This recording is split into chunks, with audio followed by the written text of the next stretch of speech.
basis to be able to validate some of the information you get in the internet. Make sure that you go under an arrangement where the government of Kenya knows, so that when you get into trouble, we can be able to assist you. Somebody had a yes?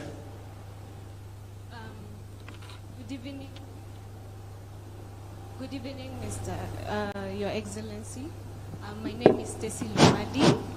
I graduated in the Give her a working mic, please. Sorry.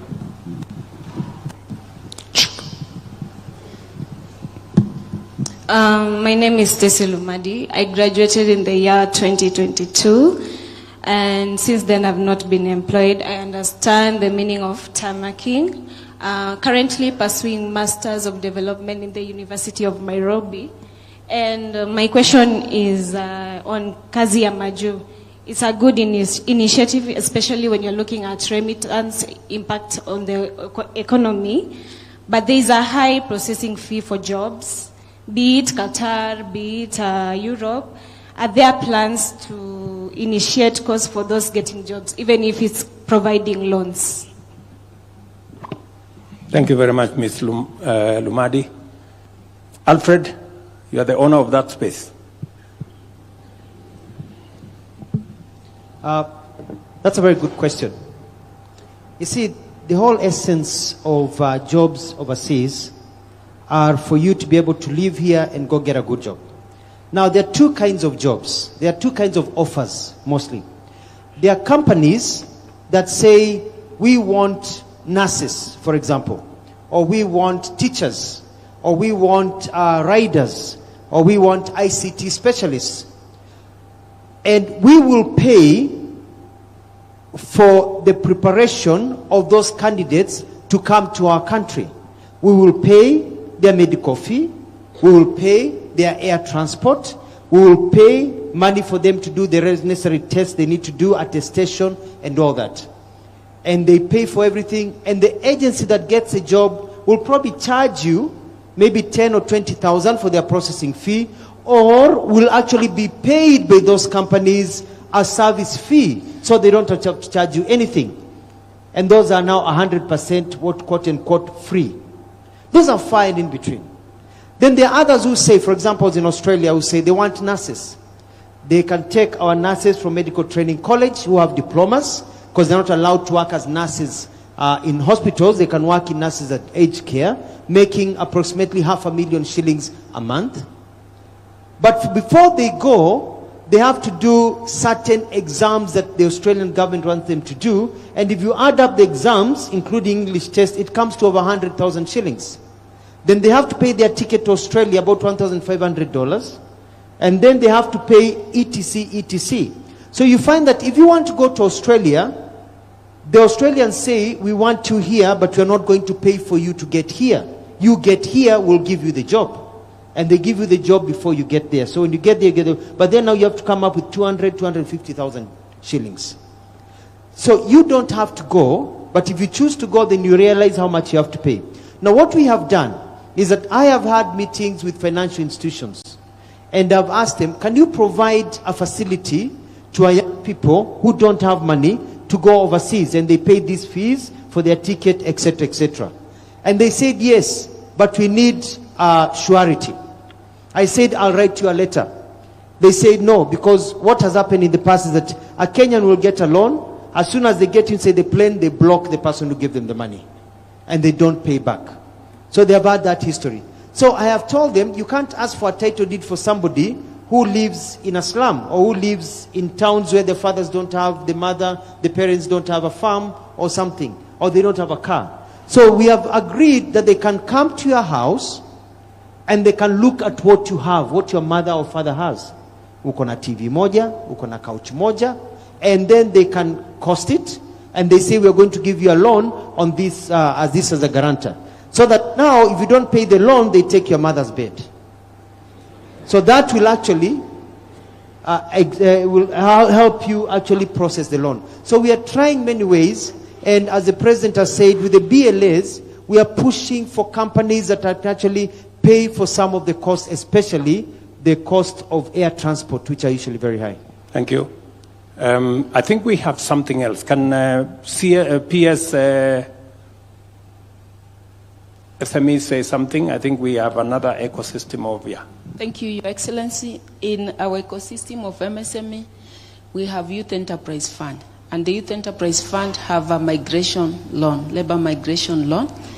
And the figures I have, they have processed so far 78 million and supported 354 young people. So this is available, but we're trying to see how do we even expand that ecosystem. Also urging our other agencies like Uwezo Fund.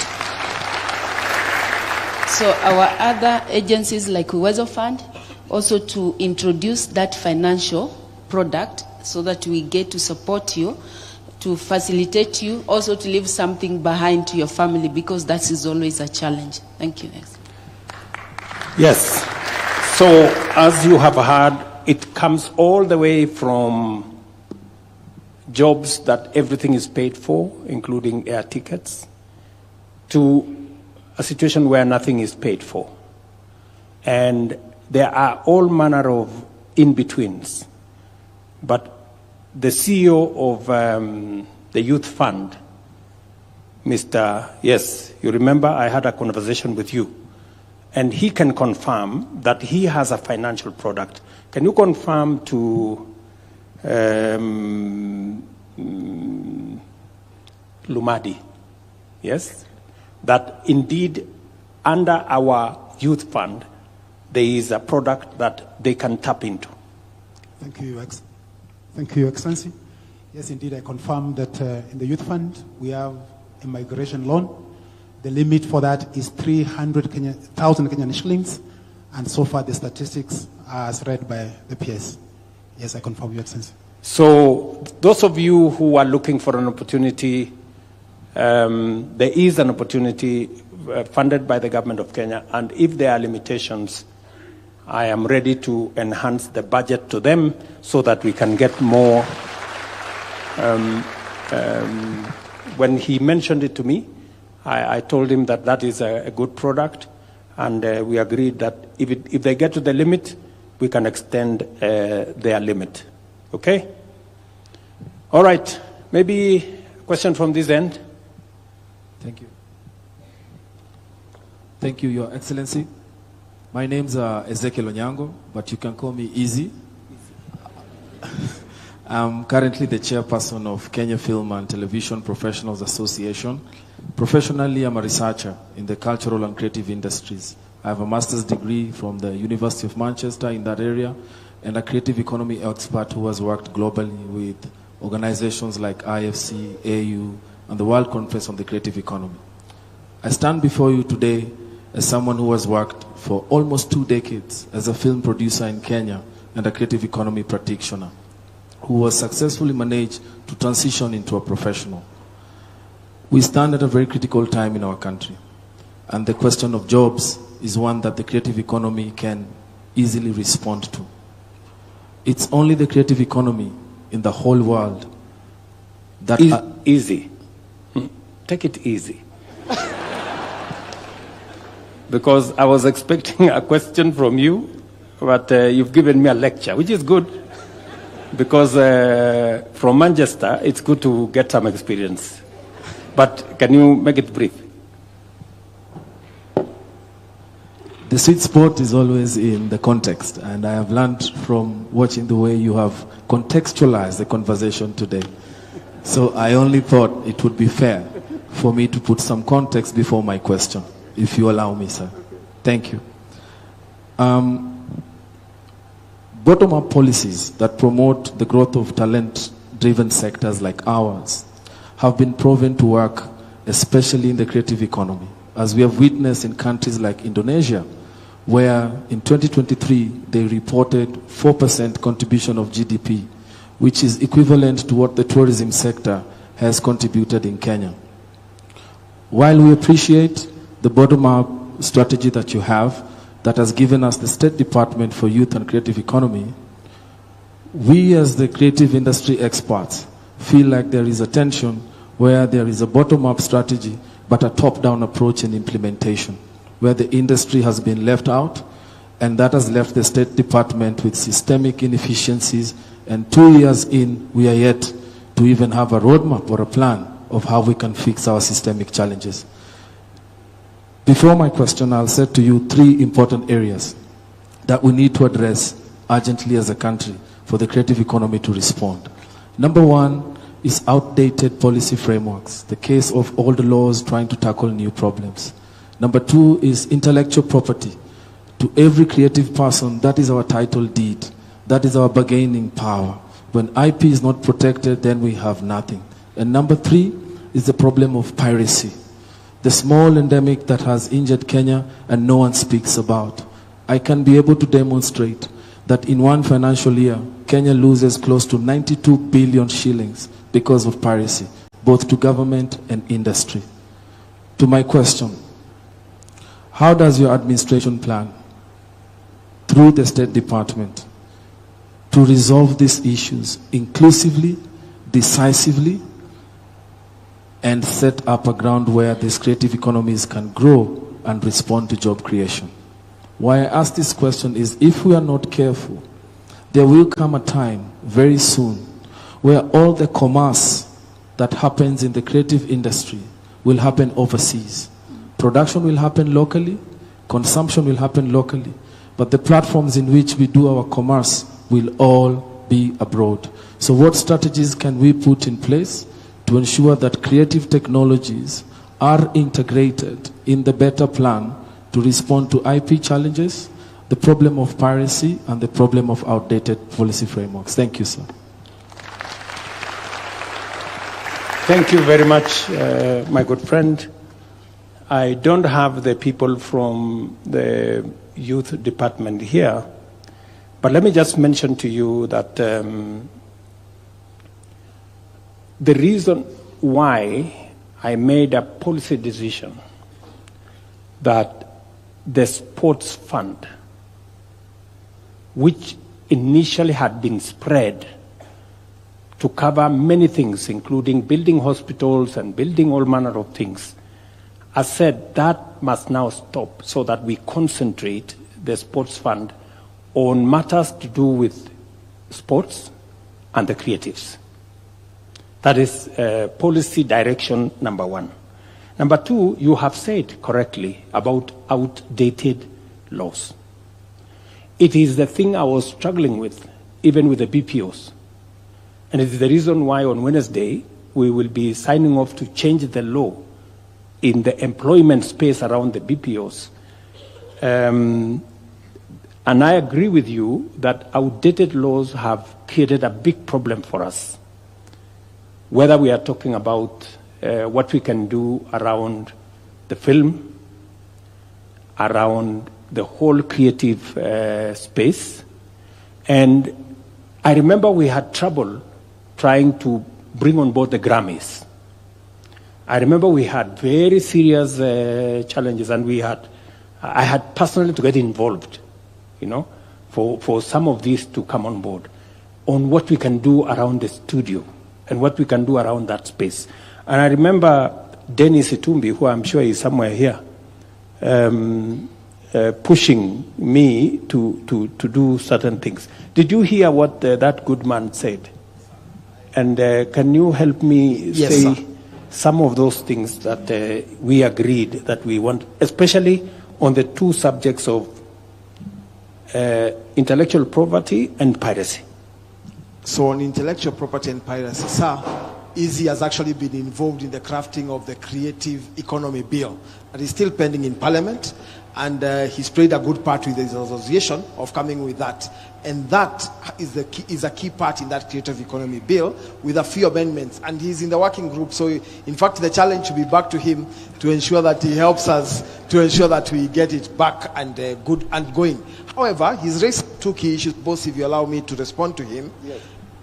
The first one is on the commerce of the creative economy. The president went to the USA and interacted, including with Hollywood stars at Tyler Perry Studios. And one of the things that the president is now working on is for a space for the creative economy. We all appreciate that Nairobi on Sundays has become an open theater, where people actually shoot everything. In fact, ahead of Easy there is a gentleman from Grammy Awards, and there's also something there you are doing around the Grammy Awards for Africa. And you have actually instructed the State Department to pay so that then the Grammy Awards can be hosted in Kenya. There are few things to unlock, and this gentleman has an appointment with you this week to unlock that part. So on that part of commerce, we are not only interested, but we are actively playing a part on it. Finally, the president has already given instructions, and I've written to you a letter from our Office of Creative Economic Coordination for us to begin bidding for the World Creative Economy Conference in 2027 to become the first African country to bring the world sector here, because that will unlock the entire creative economy. Thank you very much. Let me help you, Dennis. Actually, the money for Grammys, we already paid. We are not about to pay. We already paid 500 million shillings towards that. And I'm sure the gentleman from Grammys can confirm that that is the direction we are going. And so I think back to you, the motions are going through in Parliament. The creative bill is going through specifically to remove the challenges you have highlighted, to update the law so that we remove outdated legislation, to provide for a sure footing on matters intellectual property, and also to deal with the challenge of piracy. And we couldn't agree with you more. And thank you very much, Izzy, for being part of the solution. By offering your knowledge and expertise to support the development of the bill, that is how we manage to solve problems. Thank you very much. Now, we got lost. We were still on Hustler Fund. We now went to, can I take another 3 questions on Hustler Fund, and then we can move to the jobs? I have a gentleman there, and then I have a lady here. Okay, yes? Thank you very much. Thank you very much, Your Excellency. Yeah, my name is Moguna Victor from Kenya Medical Training College. And my question stems from the statistics that you have given us today, that 24 million borrowers are borrowing the Hustler Fund, but only 8 million are the active borrowers. So how is the government ensuring that this over-indebtedness is catered for, and the insurance that the funds is going to continue providing the loans to the borrowers? Thank you very much. You know, we don't want to push anybody. You can sit down there, Victor. We don't want to push anybody into blacklisting. We leave the doors open for the other Kenyans who are not doing well. And we believe that at some point they will wake up to the reality that this is the best product they can ever get. So that's the case. And for your information, we have continuously, because the repayment rate around Hustler Fund is around 80%. So we have a big resource that is revolving. Most of the money is actually revolving. We just add a little money every year to make sure that we keep the system going. So you shouldn't be worried about whether there will be adequate funds to make sure that there is money for borrowers to borrow. We already taken care of that. Madam?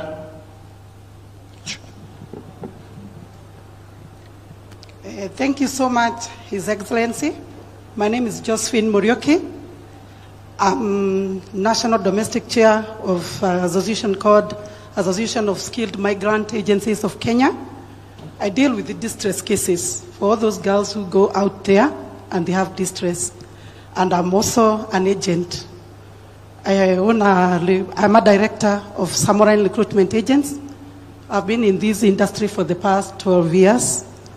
And first of all is to congratulate you, because we've never heard of this or seen this before, of a president who is caring for our children.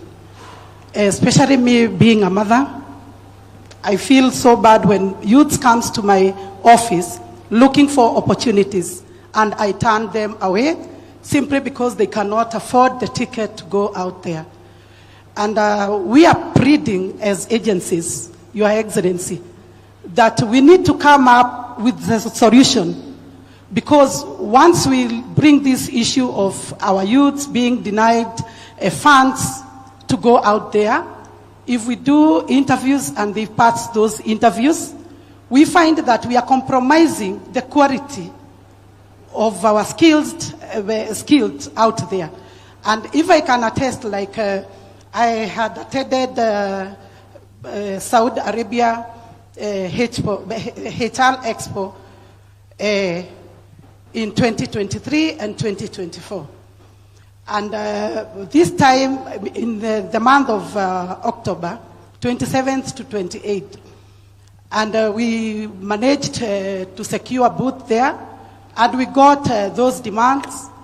And the biggest problem or the biggest challenges that we are having is that if the company out there, they are asking for these young people to pay for the freight, they cannot be able to pay for the freight or to manage to get the money to process their documentation, since simply because they have been out of school, they have loans like help loan, and it is good because you have come and you have come up with the solution. But the only thing we can say, or we can advise, or we can request you, Your Excellency, tembea kule nje, open those doors so that we can have more bilateral agreements. Tuache kutegemea na ordinary 3 markets. In our licenses, they are indicated very well that we can only deploy housemaids or house managers to Qatar, UAE, and Saudi Arabia. We have so many bilateral agreements that are in some of these desks that have not been signed. And the only solution that we can get here, it is by opening those bilateral agreements.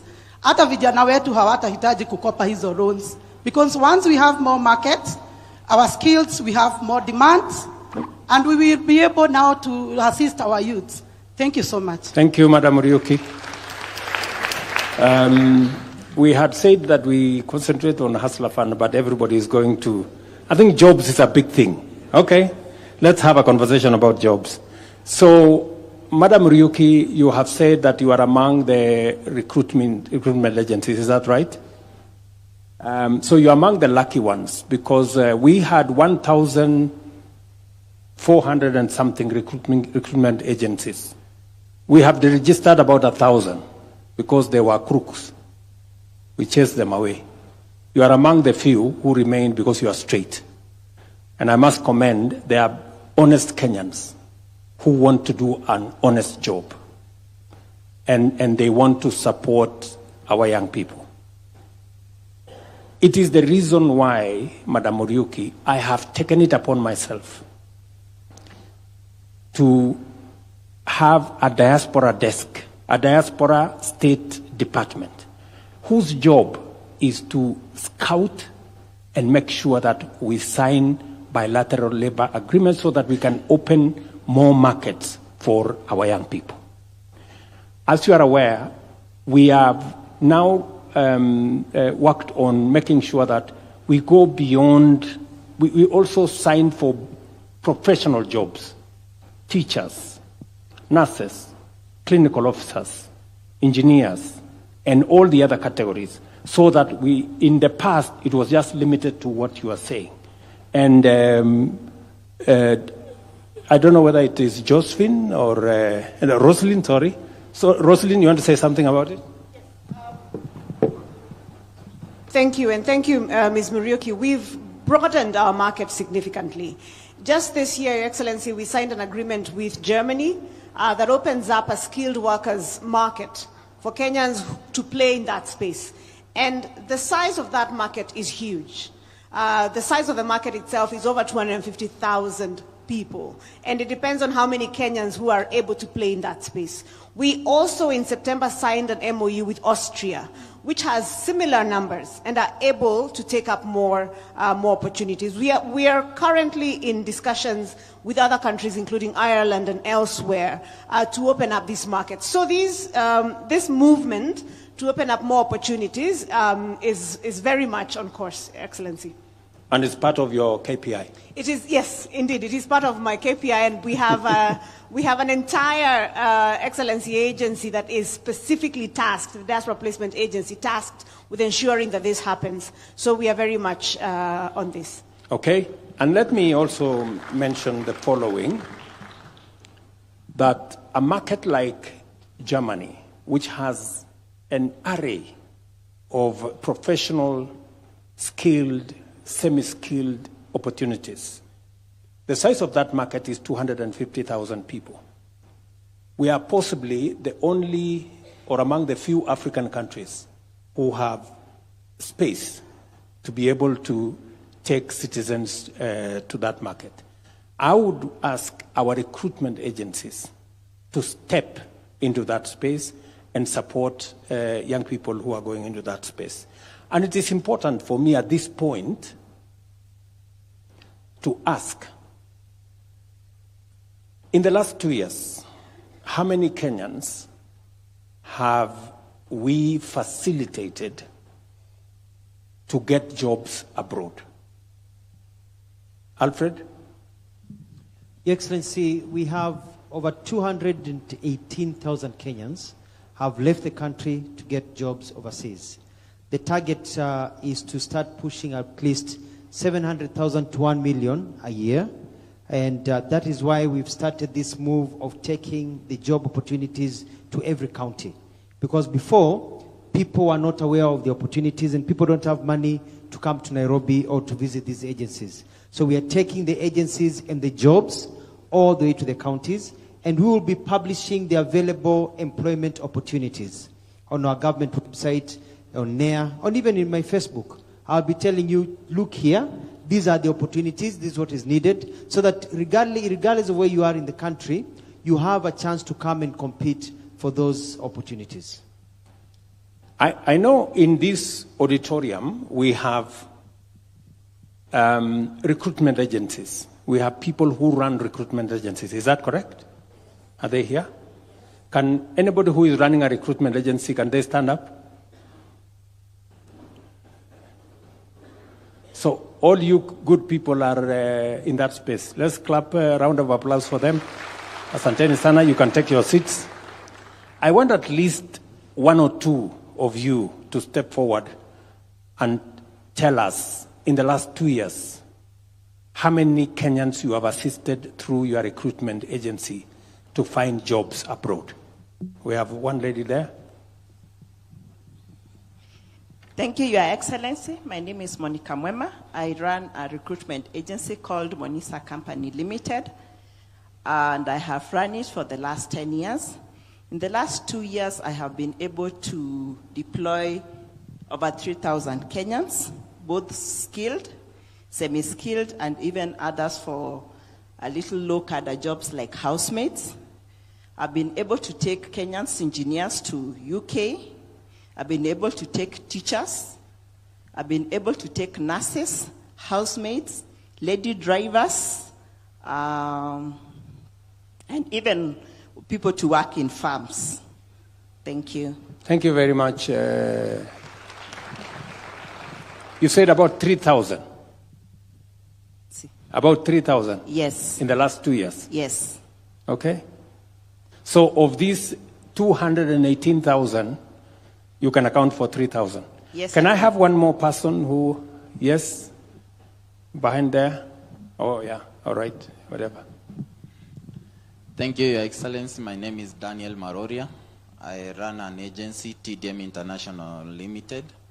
For the last 2 years, I've managed to recruit around 2,500, both skilled and unskilled. Majorly, I do Qatar demands, mostly on security guards, like when you go to Hamad International Airport. I've managed to recruit, for the last 1 year, I've recruited around 700 guards. How much money are the guards paid, Mr. Marori? For recruitment? No. For salary? Yes. Do you know? Yes. Right now, they are paying us a basic salary of 1,000, then 300 riyals. 1,000 shillings or 1,000? No, Qatar riyals. Yes, which is like how much Kenyan shillings? Which is around 35,000. That is the basic salary for 8 hours.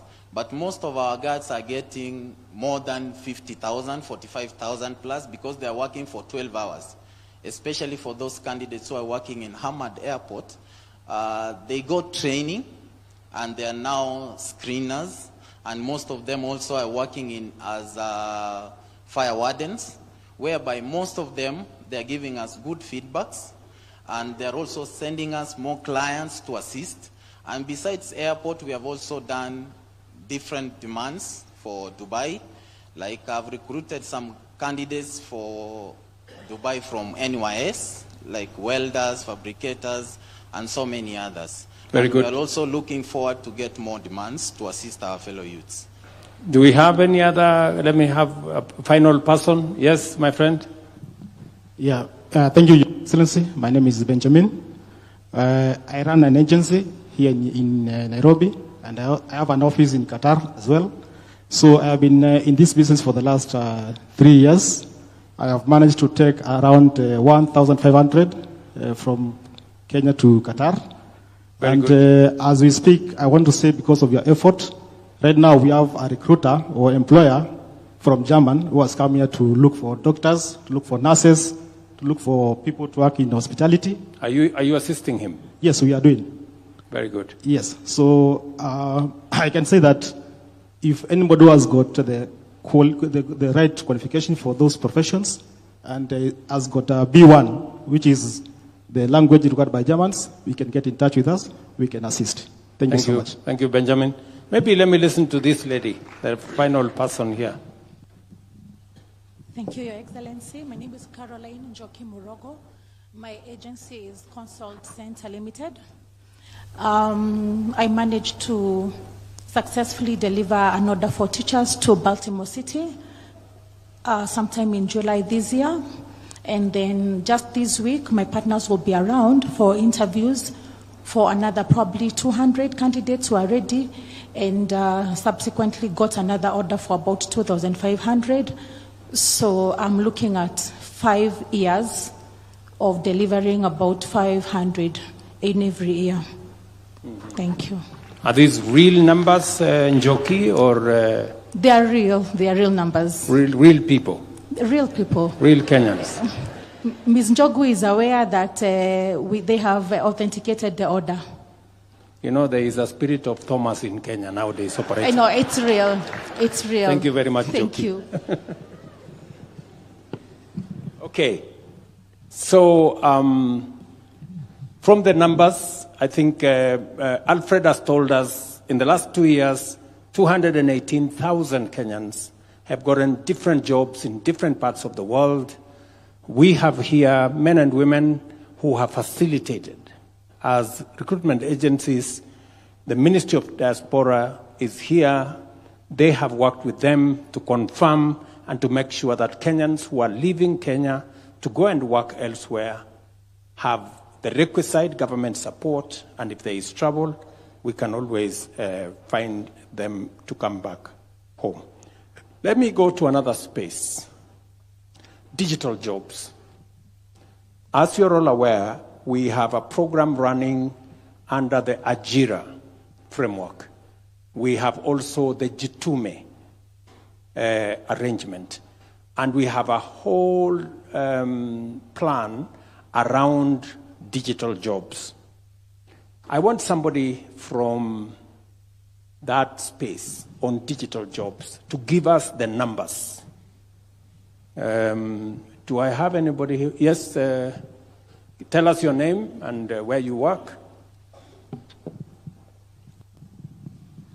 Thank you, Your Excellency. My name is Kiria John. I'm here to represent my PS, Engineer John Tanui, but I head the Division of E-Commerce and Entrepreneurship at the Ministry. So, Your Excellency, in our program... How many Kenyans have you trained on digital skills or to work?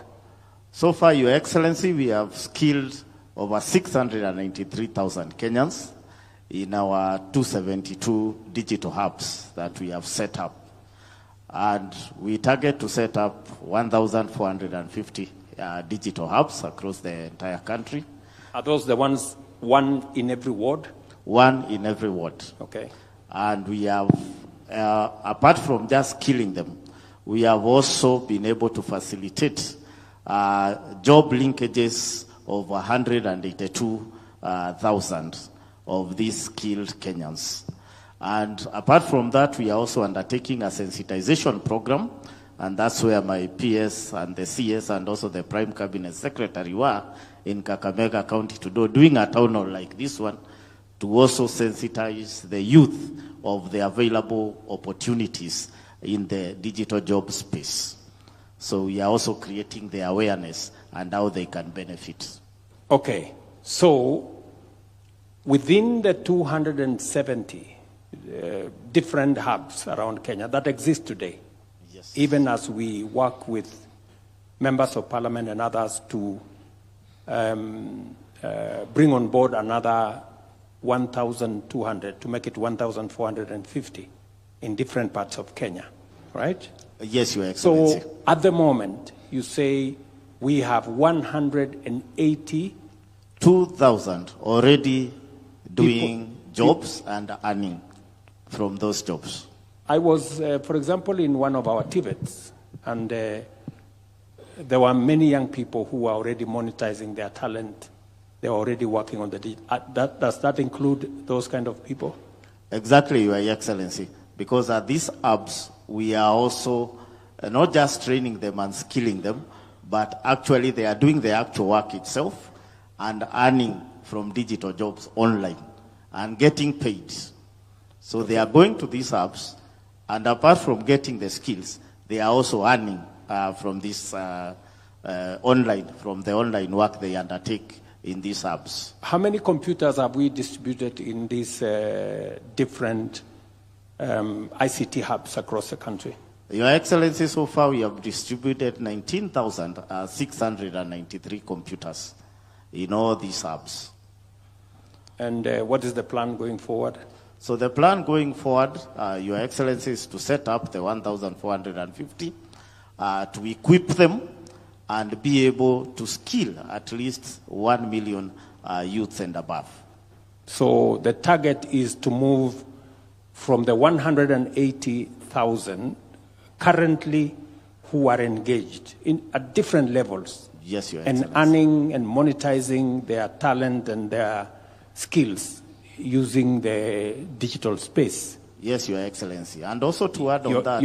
you want to scale that from 180,000 to 1 million? To 1 million, with all the hubs once we have already completed. With the ICT hubs? Yes, and also it's good to note, Your Excellency, that through also your leadership, we have been able to engage the OTTs, and now they are monetizing the content that these youth are also generating. So they are earning. Many of these people don't know what OTT is. Can you just simplify it a bit?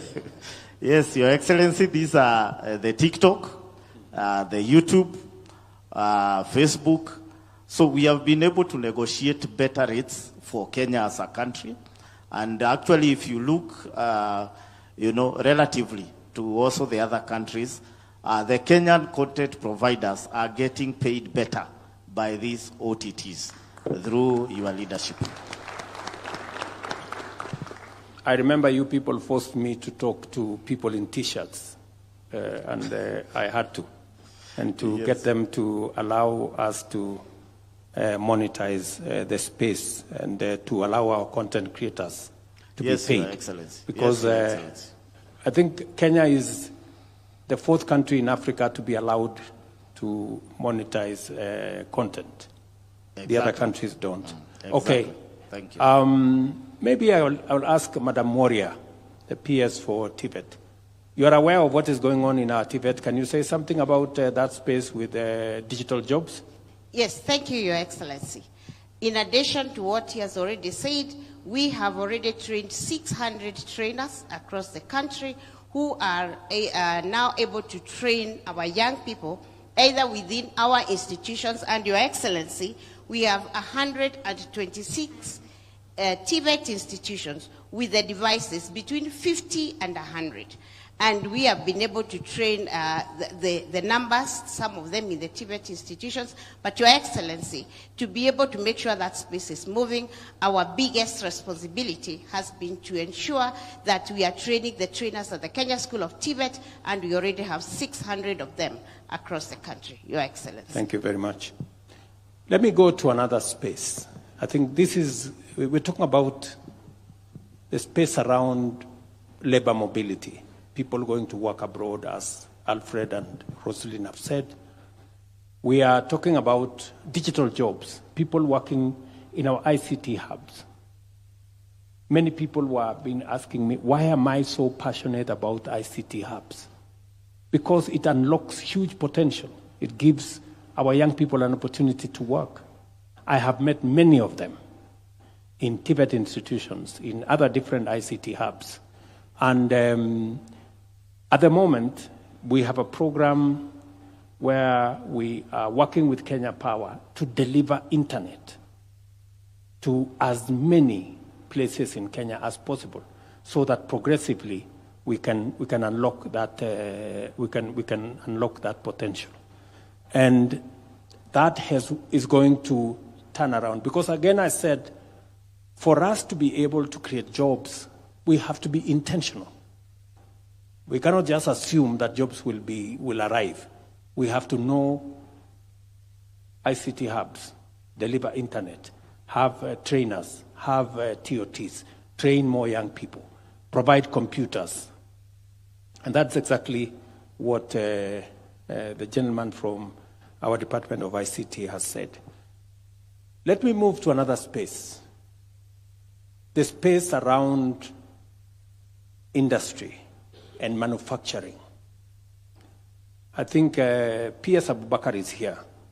What is the space around, why are we negotiating, for example, a new agreement with America on matters to do with textile? Why are we doing more special economic zones? What are the numbers like? Thank you, Your Excellency. I think, Your Excellency, your strategic shift or your strategic intent in all this is, first, is to subsidize production. 2 is to incentivize value addition. 3 is to expand the market. And 4 is to de-risk private investment. So what we are doing in terms of the market access, we are expanding our market access from the US. Now we have an economic partnership agreement with UK. Now we also have an economic partnership agreement with the European Union, so that we can have a lot of market access for our products. And one of the products which we have a competitive advantage in exporting is in the textile space.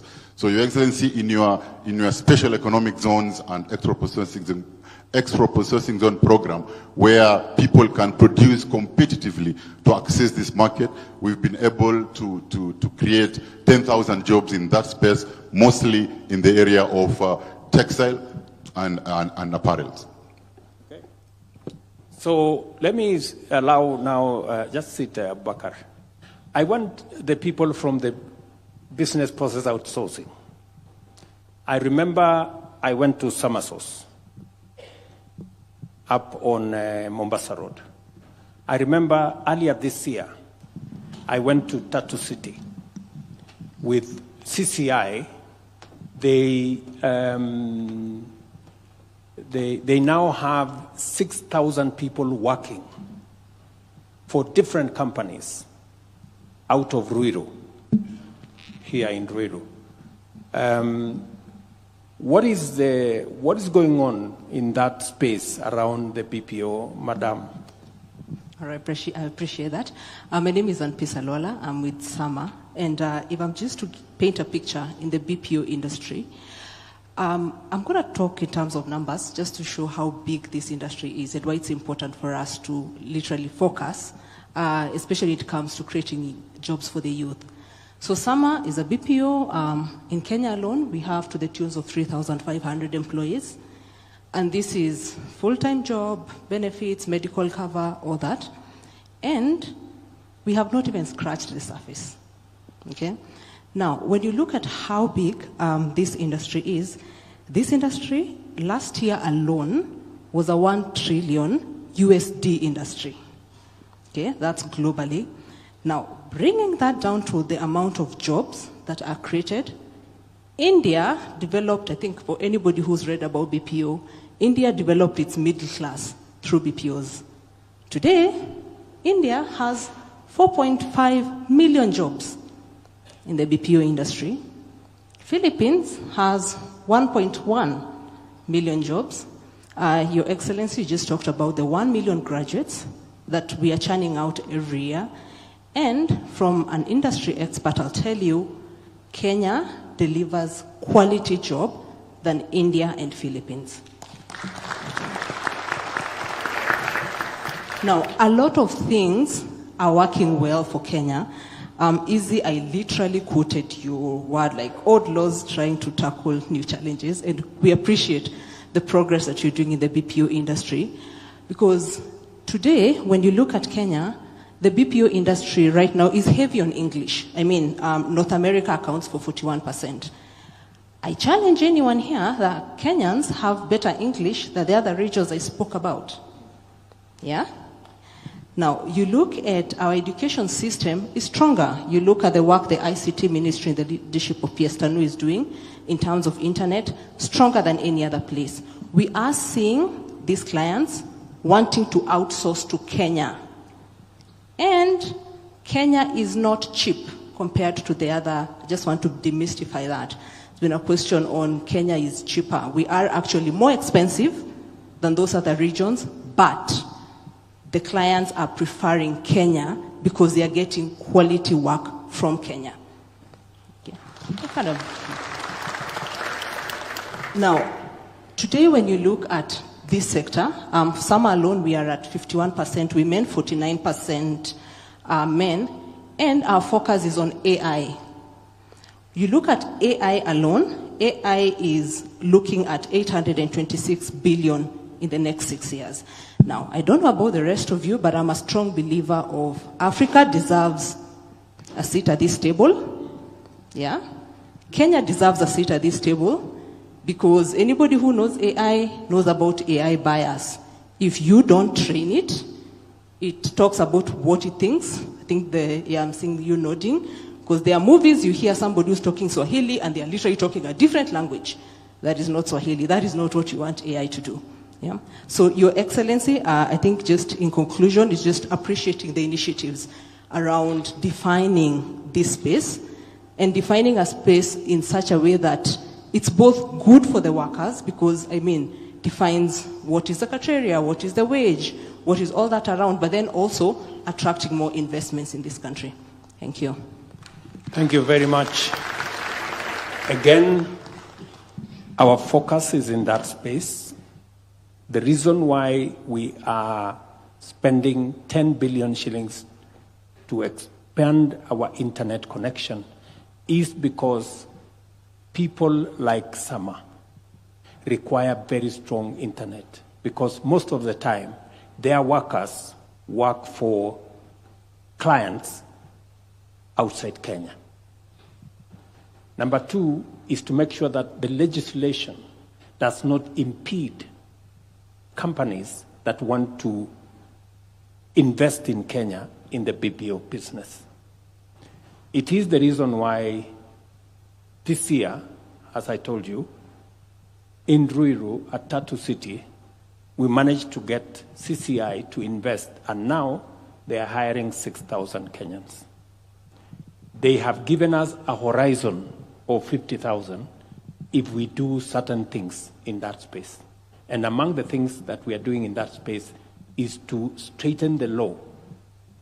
Part of what I'll be doing this week, part of what we will be doing going forward, is to align the law with the realities of the job market. It is not fashionable anymore that you go to work in an office in a tie. If you look at the people working at BPOs, they go there in a t-shirt.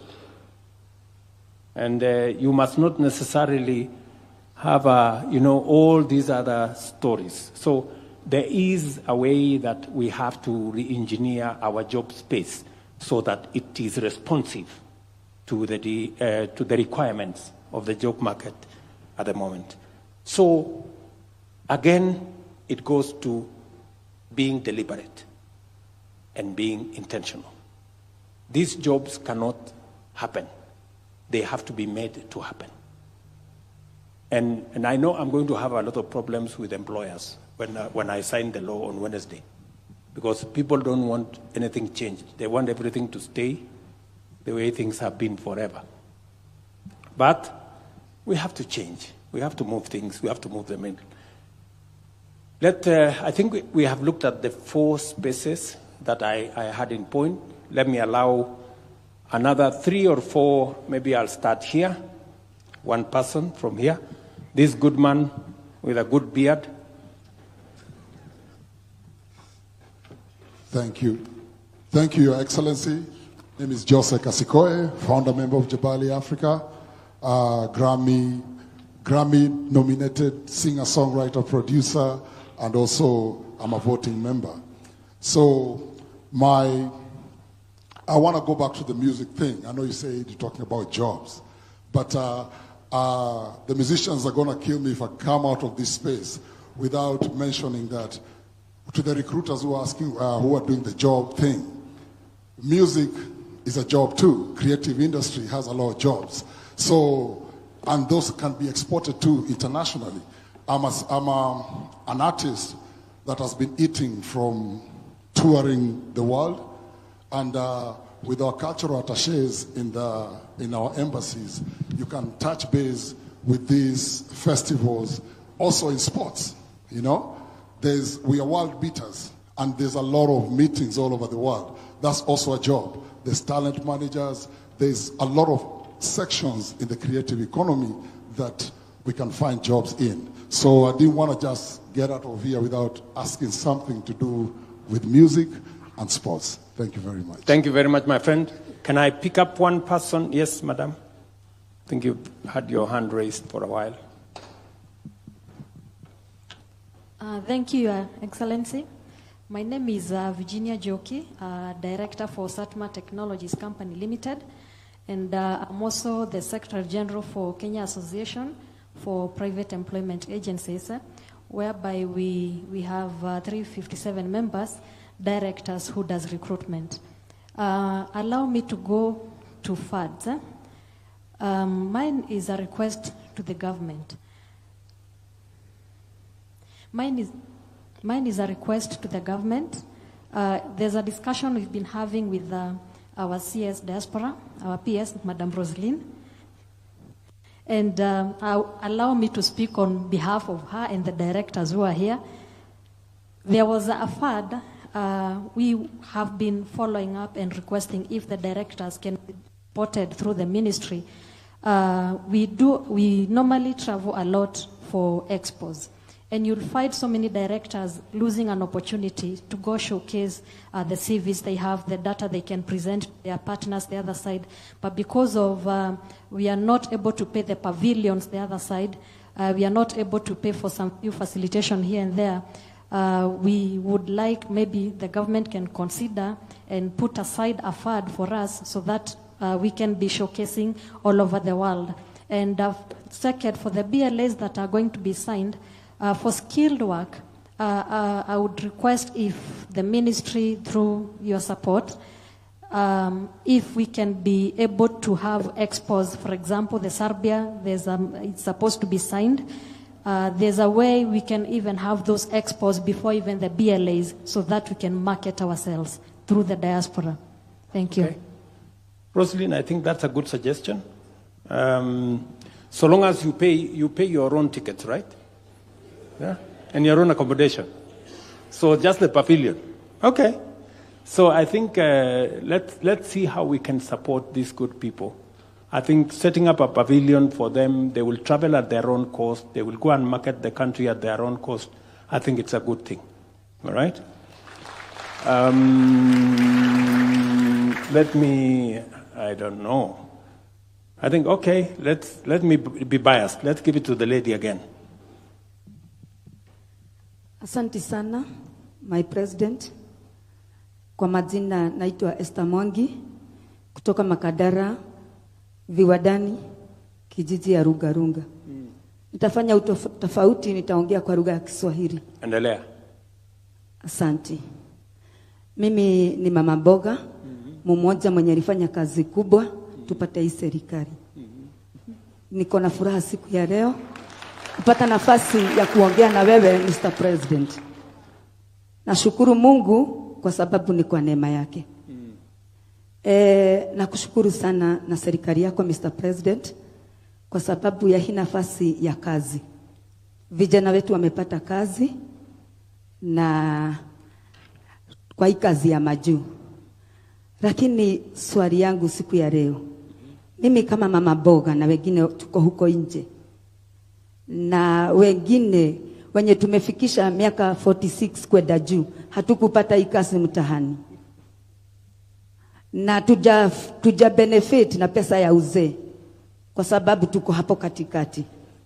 Sisi wa mama boga wenye tulifanya kazi kubwa kupata hii serikali, wengi wetu tukaacha boma zetu zikaharibika kama yangu, kwa sababu wazee walikuwa wakipigania pande nyingine tofauti. Tulikuwa na shida, mzee wangu alikuwa kwa mrengo mwingine, mimi nilikuwa kwa huu mrengo, na ninashukuru Mungu. Swali yangu siku ya leo Mr. President, nikiwa nimesimama kwa hii congregation, nauliza aje. Mimi mtu akona 46, mama boga, sijapata kazi kwa vijana, sija benefit kwa pesa ya uzee, sijaenda majuu. Niko wapi kwa hii kazi? Watoto wangu, ukikumbuka wakati ya siasa pale Karen, nilikuambia social yangu hakusoma, mama yangu hakusoma, mimi sikusoma. Bado niko huku. Mr. President, najifunia kuwa kwa hii serikali. Na nakupenda sana kama president wangu, mwenye nilipiga magoti sana nikaombea. Sisi mama boga tuko wapi? Aya. Tulipoteza familia, tulipoteza mabwana. Nitakujibu. Asante. Asante sana.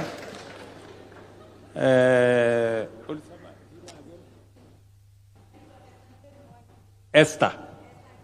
Asante sana Esther. Asante sana Esther. Asante sana Esther. Nitakwambia wewe kama mama mboga mambo matano. Si ndio? Kwa sababu wewe uko na mtoto. Si ndio? Si uko na watoto? Umebarikiwa na Mungu, uko na watoto. So kama wewe hujapata kazi, ujipange ndio mtoto wako tupangane na yeye apate kazi. Si namna hiyo? Mtu wako hapo utapangana na yeye. Ako hapo. That is number 1. Number 2, unajua tulikubaliana ya kwamba mama mboga pia atafanya kazi mahali kuna heshima. Tutahakikisha tutajenga soko. Tuhakikisha kwamba kina mama mboga wanafanya kazi. As I talk to you, nikiongea na wewe, tunajenga saa hizi soko 200 Kenya ya kina mama mboga. And most of them are actually in the process of completion. In fact, nitauliza governor wa Nairobi, kwa sababu si unatoka Nairobi? Nitauliza governor wa Nairobi aniambie mahali tuko kwa hiyo mpango yetu ya soko. Ngoja kidogo Senator, Governor Sakaja, just so number 1. So wewe uko hapo utafanya kazi mahali kuna heshima. Number 3, katika mpango yetu ya afya, mama mboga hakuwa kwa mpango ya afya kwa sababu NHIF ilikuwa ni number 1, watu wenye wanafanya kazi. Number 2, watu wenye wako na uwezo. Lakini sasa kwa hii mpango ambayo tuko nayo ya Taifa Care, wewe Esther, sasa uko na nafasi ya kuwa na bima ya afya as a person. Hii Taifa Care ina recognize mama mboga, na kwamba wewe pia sasa utakuwa na nafasi ya kuwa na bima ya afya. Utaenda hospitali, mtoto wako atatibiwa na hakuna malipo yoyote utalipa. Hiyo ni number 3. Sawa sawa. Number 4. Najaribu kupanga mahali huko kwa hii mpango hii. Number 4. Pale katika mpango ya housing, kwa sababu umeniambia mahali unaishi, si ndio? Pale kwa muda mrefu nyumba haina maji, nyumba haina choo, hakuna stima, hakuna barabara. Katika mpango yetu ya affordable housing, na umesikia ule jamaa wa affordable housing aliongea hapa. Did somebody speak about affordable housing here? No, we're going to talk about it. I know there is somebody from affordable housing. Sasa wewe kama mama mboga uko na nafasi ukijiandikisha kwa boma yangu. Sasa wewe utakuwa na nafasi ya kuwa home owner. Hapo nyuma ilikuwa ili upate nyumba lazima uwe tayari kulipa 20,000, 30,000, 50,000. Lakini kwa hii Nairobi sasa utapata nafasi ya kuwa mwenye nyumba, na kati ya shilingi 3,000 ama shilingi 5,000 yenye utalipa kila mwezi under our affordable housing program. Kwa sababu tumesema we want to make home ownership, dignify our people with home ownership. Now mama mboga kama wewe anaweza kuwa na nyumba yake, sio ya kukodesha, nyumba yake ambaye ataishi na iwe yake kwa kulipa pesa kidogo. So these are some of the things we are doing to make sure that we cover everybody. Yeah. So those are among the things I can tell you as we go forward. We have, I'm told it is going to 9. We have only 5 minutes of this. Let me take a question from that young man. And just one question, eh? Yeah. And then this side, one question. Yeah, this gentleman. Okay. Good Yes. evening. My name is Peter Ogutu, a student at the Technical University of Kenya. Yes, I have a question to you, Mr. President. Recently, we witnessed a move by the Cabinet Secretary, Dr. Alfred Mutua, where he facilitated the exportation of Kenyan skilled energetic labor to external markets for job opportunities. A good move that we appreciate, but doesn't that move leave the Kenyan economy at a bad place with the deprived skilled labor and or stressed skilled labor that cannot meet its potential? A good example is the medical sector, where we have fewer doctors attending to numerous patients, yet these doctors and nurses still form part and parcel of the skilled labor that are being exported to external market for employment. Thank you. Alfred, do you want to answer that question? It's a very good question from Mr. Ogutu. The reality is that we are producing more people than we need in the job market. For example, when you look at doctors and nurses, it is not that we do not have enough doctors or nurses being produced. Yes, the numbers are not where we are in terms of United Nations numbers, WHO, of the number per people. It's that we do not have the capacity at this time to absorb all of them. So I see where you're coming up with your point. But I also want to change the mentality where we think that there is what people are thinking of brain drain. What is happening is this. You have, for example, in the ICT sector, a huge number of people that are ready to work, that even if we sent away 100,000 people in ICT, we would still leave this country with so many other people, 500,000, who are still looking for employment. So that thinking that if we are sending people away, we are depriving our country, is not really accurate. Because we have more people out of work who can go and work overseas without depriving our Kenyan local market. In our labor studies, we have not seen any cry by any industry saying that they are lacking people because people have left the country. We are producing people in TVETs, producing people in the universities, so we have a bulge of employment, Your Excellency. Okay, can you address, there is also one question, Alfred, that people continue to say, are we going through a brain drain? Are we exporting our brain power?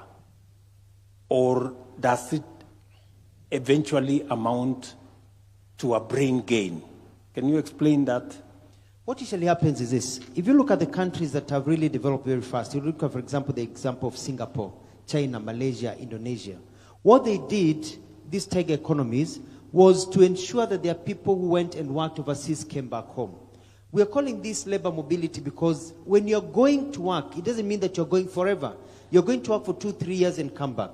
What we have realized is that when you go overseas, you're able to gain skills. When His Excellency was in Germany, we were talking about Kenyans going to work to produce the German vehicles. So you go to Germany as an engineer, you produce the vehicles for 2 to 3 years, then you come back home. What happens? You're bringing back new talent. Kenya is actually getting brain gain. You're bringing new ways of doing things. When you talk to the construction industry, for example, construction industry are now looking for people who have worked overseas.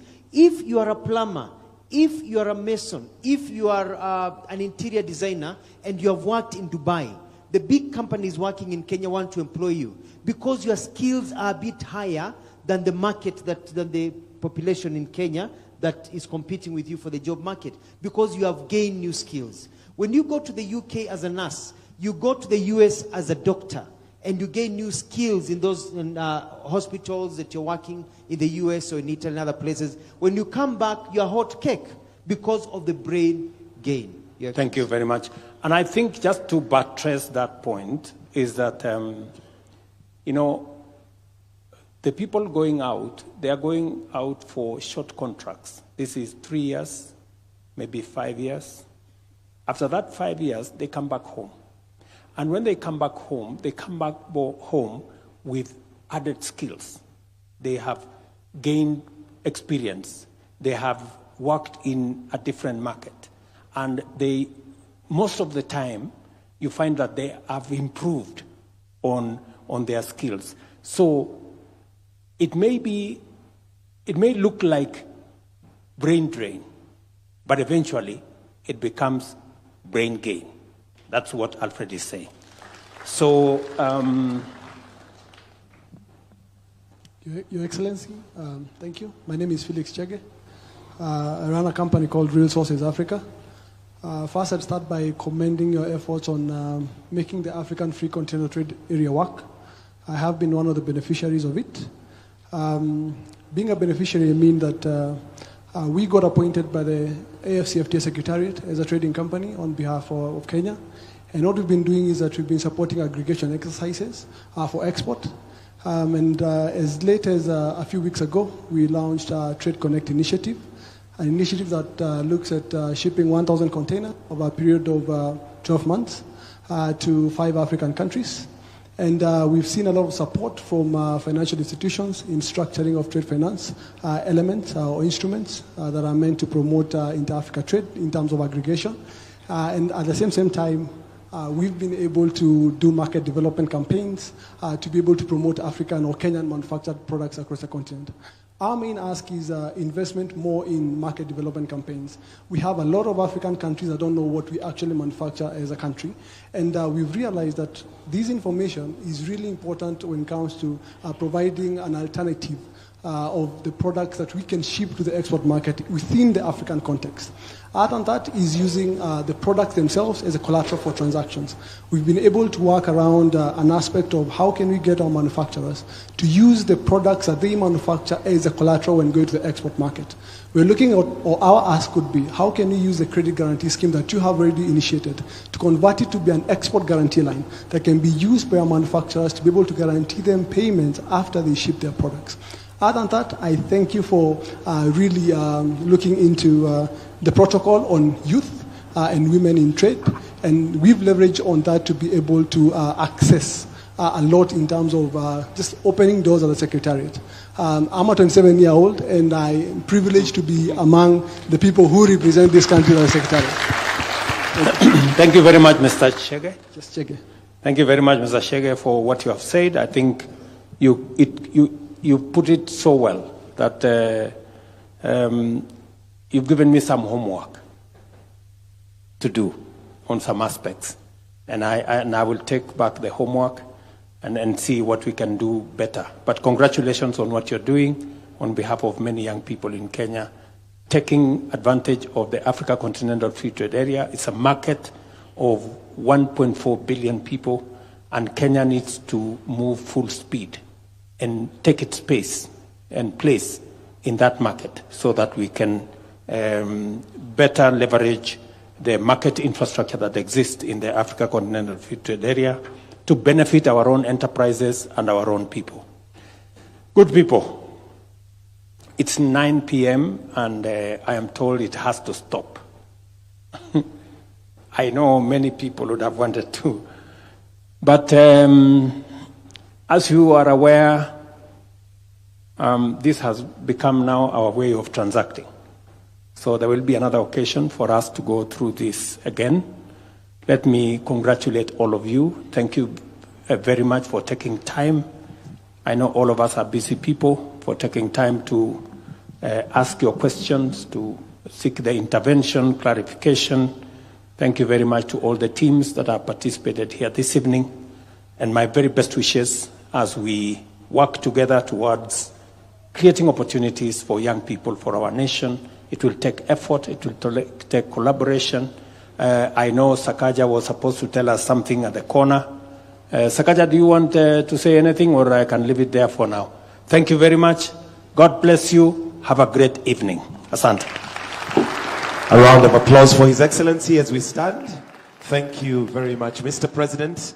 At this point, we will request that we remain standing as His Excellency will leave at his own pleasure. Thank you very much once again, Your Excellency, for that great delivery. Thank you, sir.